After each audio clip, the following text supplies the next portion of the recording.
Yo, Bakayalo Kono Yalo, et oui, on se retrouve pour une petite review de l'épisode 1061 de One Piece. Si tu n'as pas vu l'animé, je te mets le lien en description, comme ça tu pourras voir l'épisode, et puis tu vas pouvoir voir ce fameux combat Sanji contre Queen, parce que c'est un truc incroyable, l'animation était superbe, la Toei Animation a sorti le grand jeu pour le fameux combat Queen contre Sanji. Et les amis, on va y revenir parce que cet épisode était quand même une masterclass, faut dire ce qui est, parce que c'était très bien fait. Bon, déjà, je sais pas si c'est un ajout ou pas parce que je m'en rappelle plus par rapport au chapitre, mais on voit que Queen, apparemment, il a les pouvoirs des Vinsmoke.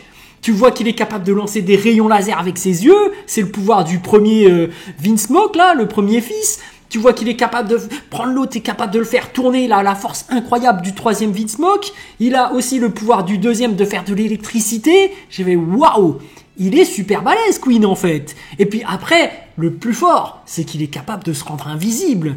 Tu sais, il y avait un mystère par rapport à cette femme qui saignait de la tête et tout le monde se disait mais non, Sanji a frappé une femme pour une première fois, c'est impossible parce qu'il met vraiment un point d'honneur à ne pas frapper les femmes. Et non, il y avait un grand mystère parce que ces femmes-là se rejetaient Sanji et on avait vraiment le doute de savoir s'il avait vraiment frappé cette femme ou pas. Bon, on avait confiance en Sanji parce que c'est un gentleman, on le sait très bien. Mais là, on s'est dit, est-ce que la technologie des Vinsmoke n'aurait pas altéré le mental de Sanji? Parce qu'on sait que la technologie des Vinsmoke a altéré son corps, son physique, qui est devenu super résistant. Voilà, c'est devenu vraiment un cyborg. Mais tu vois que les frères de Sanji ne ressentent aucune émotion. Ce sont des machines. Ils n'ont pas d'empathie. Voilà, ce sont vraiment des machines de guerre. Et est-ce que cette technologie Vinsmoke n'aurait pas altéré le mental de Sanji, qui aurait fait que même dans son principe de gentleman de frapper une femme, eh ben, ça aurait sauté et que ce serait lui qui aurait frappé cette femme? Eh ben non, en fait. Il découvre que finalement, c'est vraiment Queen qui a frappé cette femme. Et tu vois vraiment que le pauvre, Queen qui s'est fait rejeter par une timpe, finalement, qui a même refusé en tant que client Queen. Bon, après, tu vois son gabarit, tu vois comment il est. Bon, moi, je comprends que cette femme ait refusé. Tu te dis, bon, quand même, ça doit être très difficile. Le mec fait au moins 10 mètres de plus que elle, quoi. Donc, tu te dis, comment est-ce que ça pourrait rentrer? Oui, effectivement, il faut se poser la question. Mais oui! Mais après, bon, voilà, il s'enrage, il commence à la frapper et finalement, t'as Sanji qui se rend compte de ça. Et finalement, il se dit, voilà, petit développement de personnage par rapport à Sanji, qui avait le doute, est-ce que je suis un Vinsmoke? Je ne veux pas être relié par rapport à ma famille. T'as tout ce background qui revient, t'as cette petite scène où ensuite tu le vois avec son cuisinier, son chef cuisinier, et tu te rappelles de ce moment incroyable. Et finalement, il se dit, voilà, je suis un cuistot, et en plus, je suis un pirate, j'ai rejoint les Mugiwara, et c'est à ce moment-là qu'il se dit, je suis Vinsmoke le pirate. Sanji, voilà, il se réconcilie avec sa propre identité et il développe sa nouvelle capacité. Donc les flammes bleues, tu vois qu'il passait de ces flammes ifrites rouges au bleu. Donc là, sa puissance a été décuplée et il va mettre une misère à Queen. Et c'est incroyable l'animation qu'il y a eu parce qu'à un moment donné, il enchaîne les coups de pied avec des plats de cuisine, bœuf, machin. Et dit que même toi, ta viande périmée, je vais en faire un bon plat. Tu sens que voilà, c'est du Sanji tout craché. Et la Toei Animation a vraiment sublimé le manga. Parce que dans le manga, il n'y avait pas tout ça, tout simplement. Donc voilà, moi j'ai très bien apprécié cet épisode et tu te rends compte vraiment de la puissance non seulement de Queen, parce que voilà, en fait il a la technologie des Vinsmoke en lui. Donc est-ce qu'il a le niveau de Garp? Oui, j'allais y venir de ce sujet. Parce que sur internet, je vois pas mal de gens qui disent que Queen aurait le niveau de Garp, ou Garp aurait le niveau de Queen. Également, les deux sont de même niveau, YC2. Mais moi je dis oui, voilà, je te provoque parce que je sais que t'es un pro Garp et que ça va faire du bruit, donc t'as envie de rager, rage en commentaire, parce que moi j'en ai rien à cirer des débats de puissance, mais comme je sais que ça fait du buzz, je le fais. Voilà, je provoque, je lance des petites piques. Donc je le dis, Queen niveau Garp, donc Sanji supérieur à Garp, oui.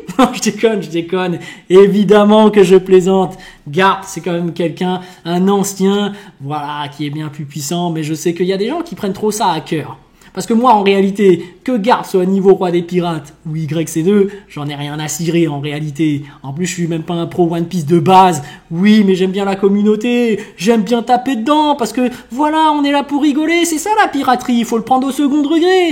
Et il y en a qui vont prendre ça au premier degré. Non, mais Garp, j'ai des affiches de lui, j'ai des posters de lui, voilà, dans cet animé, je voulais absolument que Sanji démonte Queen, mais qu'on ne fasse pas allusion à Garp. Et j'en fais allusion, c'est tout. Bon, évidemment, je rigole, petite voilà, dérive. Je voulais parler principalement de l'épisode, mais on revient toujours au fameux débat garde de puissance, comme vous le savez. Mais là, en tout cas, magnifique épisode proposé par la Toei Animation, super animation, les OST, les musiques qui vont super bien avec. Et puis, t'as ce fameux combat entre Sanji et Queen qui était incroyable. En plus, il y a un petit moment d'émotion où Sanji sauve cette petite souris qui vient sauver cette femme. Et tu sais que Sanji, c'est vraiment le gentleman, le beau gosse jusqu'au bout. Donc Sanji qui arrive, qui sauve cette femme, et ce final incroyable où tu as vraiment cette séquence où Sanji, tu le vois passer et forcer à fond. Il dit « Ah mais en fait, j'étais pas en mode sérieux » quand il a repris espoir, on va dire, quand il a repris plutôt, qui s'est mis en accord avec lui-même pour sa propre identité, pour se dire « Voilà, je suis un Mugiwara, je suis un pirate, je passe aux choses sérieuses, flamme bleue à fond ». Boum, comment il expulse Queen qui part comme de la Team Rocket jusqu'aux nouveaux cieux, et en plus il perd son mode hybride, et pour passer en mode normal et tomber, tu dis c'est bon, il est vraiment KO, gros final. Sanji vraiment beau gosse, j'ai très bien apprécié cet épisode, et puis je suis un fan de Sanji, voilà. Bon évidemment, j'adore aussi Zoro, je suis un fan de Luffy également, voilà, moi j'aime tous les Mugiwara, et en réalité même si il y en a qui détestent Sanji, moi je l'aime bien. Mais si jamais il y a des gens qui le critiquent ou pas, bah j'en ai rien à cirer, hein, ça reste un personnage fictif, rappelez-le, tout comme Garp. Donc je rappelle aux gens de la communauté que il faut le prendre au second degré, c'est pour rigoler. Mais voilà, super épisode, n'hésitez pas à dire vous ce que vous en avez pensé en commentaire. Donc sur ce, je vous dis donc à plus dans le bus, ou plutôt à plus tard dans le car, ou plutôt à bientôt dans le bateau.